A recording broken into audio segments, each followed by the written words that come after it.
Today I'm going to show you how to use Grammarly for subtitles in other languages step by step so you can translate subtitle text quickly and with much less manual work. This is a really useful workflow if you create videos in multiple languages, work with captions, or want to repurpose your subtitles for international audiences. Just remember, this translation feature is available only on Grammarly Plus, Premium, or Pro. The free version does not include generative AI translation. If this tutorial helps, please hit like and subscribe for more easy software guides. Alright, let's jump in. First, copy your subtitle text and paste your document into Google Docs. This gives you a clean place to work, and it makes it much easier to highlight only the lines you want to translate. If your subtitles are already in a document, even better. Make sure the text is organized clearly, with each subtitle line separated the way you want it to appear. Next, highlight the text or the specific subtitle lines that you want to translate. You do not need to select the entire document if you only want to translate certain parts. This is helpful when you are working on just one section, one paragraph, or a batch of subtitle lines that need to be converted into another language. After you highlight the text, look for the blue bar that appears on the left edge of your selection. Click that blue bar to open Grammarly's Inline pop-up menu.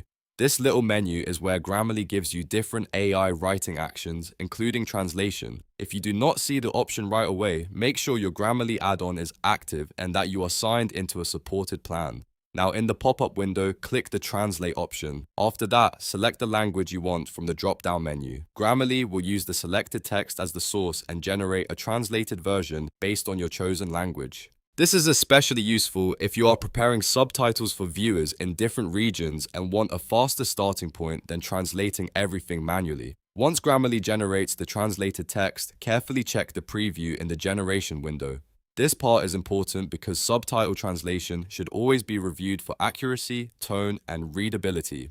Automated translations are helpful, but you still want to make sure the wording fits your video, your audience, and the way subtitles should sound on screen. If everything looks good, click Accept to replace the original text with the newly translated version.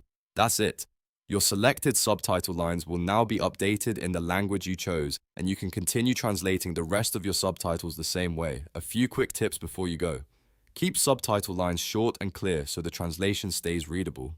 If you are translating for video subtitles, always recheck names, product terms, and technical phrases. And if you want a more polished result, translate in smaller sections instead of one massive block of text. So that's how to use Grammarly for subtitles in other languages using the Inline pop-up translation tool in Google Docs. It's a simple workflow, but it can save a lot of time if you create multilingual content. If this video helped, please give it a like, subscribe to the channel, and turn on notifications so you do not miss the next tutorial. Thanks for watching, and I'll see you in the next one.